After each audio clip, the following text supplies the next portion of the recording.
রকমের মতের প্রতি আমি শ্রদ্ধা দেখি। আমি কারো মতকে তুচ্ছ জ্ঞান করবো না, উপহাস করবো না এবং কাউকে অপমানিত করবো না। কিন্তু আনফর্চুনেটলি এই সীমা আমরা অনেকেই রক্ষা করে চলতে পারি না, আমাদের পারা উচিত। স্লোগান হচ্ছে let us agree to disagree.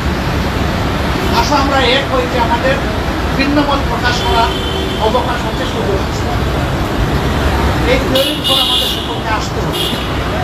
আমরা বিশ্বাস করি সমস্ত দলই দেশকে ভালোবাসে, ভালোবাসার জায়গা থেকে দায়িত্ববোধের পরিচয় দিয়ে আমরা সবাই যদি এগিয়ে আসি এবং আমরা যদি সংস্কার প্রক্রিয়াকে অর্থবহ সহযোগিতা করি, তাহলে একটা অর্থবহ সংস্কারের মধ্য দিয়ে একটা অর্থবহ নির্বাচন নিশ্চিত হতে পারে ইনশাআল্লাহ।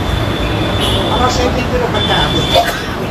আমাকে যে অস্থিরতা দেখা দিয়েছিল এই বিষয়টাকে কেন্দ্র করে, প্লাস বিভিন্ন ব্লকেটকে কেন্দ্র করে আপাতত দৃষ্টিতে তার কিছুটা কেটেছে।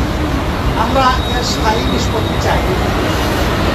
আমরা মনে করি যে দুইটা রোডম্যাপ ঘোষণা করলেই তার অনেকটাই সমাধান হয়ে যাবে। একটা হচ্ছে সংস্কারের রোডম্যাপ, আর একটা হচ্ছে নির্বাচনের রোডম্যাপ। এই দুটোই অতীব গুরুত্বপূর্ণ বলে আমরা মনে করি। আপনারা আজকে এখানে এসেছেন, আপনারা ইতিমধ্যে বিএনপির বন্ধুরা এসেছেন, তাদের কথা আপনারা শুনেছেন, আমাদের কথা আপনারা ধৈর্য ধরে শুনলেন। এই জন্য আমরা আমাদের পক্ষ থেকে আপনাদের প্রতি কৃতজ্ঞতা জানাই এবং ধন্যবাদ জ্ঞাপন করি। আপনাদের সাথে আমাদের আরও অনেক দেখা হবে, কথা হবে ইনশাআল্লাহ। আজকে আরও হয়তো আপনারা কথা শুনবেন, আরেকটা দল তারা দেখেছেন, তারাও বের হলে তারা তাদের কথা বলবেন। আমরা দেশকে আমাদের ভালোবাসার জায়গা থেকে, নিজেদের দায়বোধের জায়গা থেকে যেটা উত্তম মনে করি, সেই ব্যাপারে কাজ করতে আমরা দৃঢ় প্রতিজ্ঞ। ন্যায় এবং সত্যের পথে আমরা অভিযোগ থাকবো। দেশের স্বার্থটাকে আমরা বড় করে দেখবো, এটি হচ্ছে আমাদের অঙ্গীকার। আপনাদের সবাইকে ধন্যবাদ। সরকারের পক্ষ থেকে কোনো সুনির্দিষ্ট দাবি থাকবে? আপনারা যে আজকে আলাপ করলেন, এটার প্রেক্ষিতে আপনারা কোনো সমস্যা বেড়ে দিয়েছেন কিনা এবং আপনারা সংস্কারের পরে নির্বাচন চাচ্ছেন? অবশ্যই সংস্কারের পরে সবাই নির্বাচন চায়। আমরা না না না, এর আগে তো বলেছে যদি তারা ক্ষমতায় যায় তাহলে তারা সংস্কার প্রক্রিয়া করবে, আমাদের বিচার করতে। আপনারা এইটা বিএনপি কখনো বললে তারা কিন্তু বারবার এখনো বলছে যে আমরা সংস্কারের বিরোধী নই, তবে নির্বাচনের রোডম্যাপটা আমরা চাই। সেটা তো আমরা আমরা কোনো সময় পেতে দিই। আমরা কমফোর্টেবল দুটা চাই আপনাদের মাধ্যমে জাতিকে জানিয়েছি। তাহলে ফেব্রুয়ারির মধ্যভাগে এটা হতে পারে।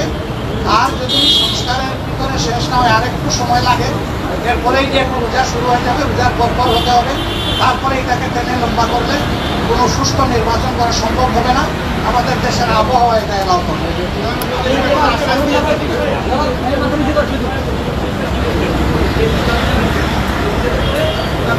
তিনি গভীর মনোযোগ সহকারে শুনেছেন এবং আমাদের এটা আস্থা হয়েছে যে তিনি বিষয়টাকে ইতিবাচকভাবে নিয়েছেন।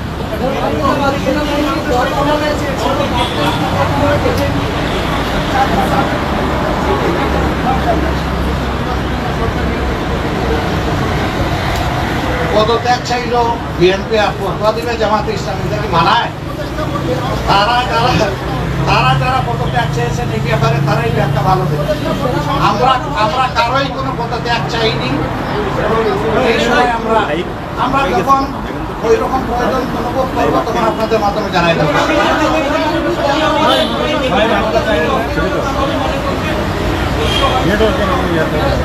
আমরা আশাবাদী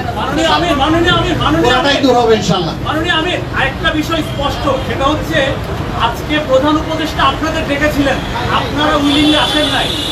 আপনারা একটু বিএনপি এবং আপনি আপনাদের কথা বলেছেন, কিন্তু সরকার বা প্রধান উপদেষ্টা আপনাদের কেন ডেকেছিল, কি বলতে চায় সরকার আপনাদেরকে একটু যদি আপনি বলেন। সরকার আপনাদেরকে কি বলতে চায়, কি মেসেজ দিল, প্লিজ একটু হলেও যদি বলেন। সরকার আপনাদেরকে আমরা কিন্তু নিজেই চেয়েছি এবং টাইমটা ফিক্স আপ হয়েছে।